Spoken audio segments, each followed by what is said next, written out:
এক নম্বরে ইনসাফ, যার মূল কথা হলো আমরা আমার শত্রুর সাথেও জুলুম করব না। আমাকে যে ভোট দিবে না আমি জানি সে কেন্দ্রে গেলে আমাকে ভোট দিবে না, তবুও সে যেন আমার বিরুদ্ধে গিয়ে নির্বিঘ্নে কেন্দ্রে আমার বিরুদ্ধে ভোট দিয়ে আসতে পারে, সেই অধিকার রক্ষা করাই আমাদের সব থেকে বড় লড়াই। সে আমাকে বলবে আমি তোমাকে ভোট দিব না, আমার যদি অনেক ক্ষমতা হয় তবুও সে ভোট দিবে না জানা সত্ত্বেও আমার বিরুদ্ধে গিয়ে ভোটটা দিয়ে আসতে পারবে, কোনো থ্রেট ছাড়া, হুমকি ছাড়া। সেই অধিকার প্রতিষ্ঠা করতে হবে, এইটাই হলো ইনসাফ।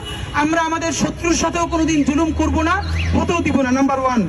নাম্বার 2 আমাদের হচ্ছে সততা।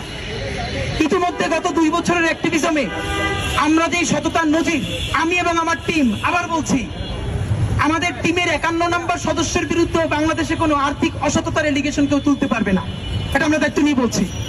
আল্লাহ যদি আমাদেরকে এম্পাওয়ার্ড করেন তখনও আমাদের সততার ব্যাপারে আপনারা ইনশাআল্লাহ আরো বেশি জানবেন এবং আপনারা এটা নিয়ে হ্যাপি থাকবেন।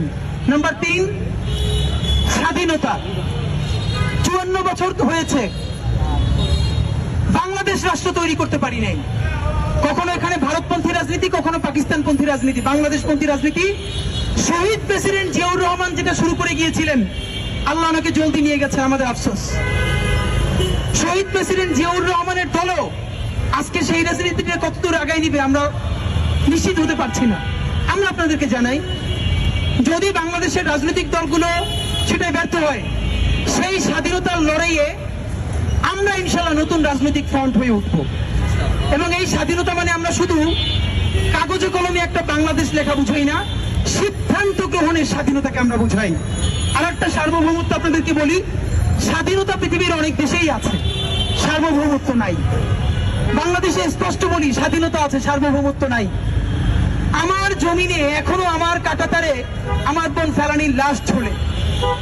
আমার প্রাণকেন্দ্র ঢাকায় আমার ভাই বুয়েটকে, আমার আবরারকে বুয়েটের মধ্যে দিল্লির আধিপত্যবাদ নিয়ে প্রশ্ন করায় সারা রাত পিটিয়ে হত্যা করা হয় এবং তার কোনো বিচার করা হয় না। এরকম একজন আবরারের গল্প আমরা জানি। শিবিরের নাম দিয়ে এরকম অসংখ্য আবরারকে গত 15 বছরে বাংলাদেশে শহীদ করা হয়েছে।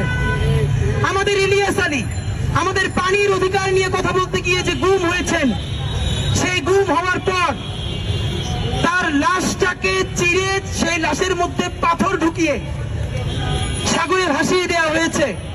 হাসিনা এইটা করে পরের দিন ইলিয়াস আলীর ছোট কন্যাকে পাশে বসে এসে নেই কুমিরের মায়া কান্না করছেন। বাংলাদেশের অধিকারের কথা বলতে গিয়ে সালাউদ্দিন আহমদকে জীবিত পাওয়া গেল ভারতের সীমান্তের মধ্যে। স্বাধীন সার্বভৌমত্ব রাষ্ট্র যদি হয়, সাইদি সাহেবের সাক্ষী সুখরঞ্জন বালি আদালতের সামনে সাক্ষ্য দিতে গিয়ে গুম হয়ে গেলেন, আর কোনো খবর নাই। তাকে ভারতের মধ্যে পাওয়া গেল।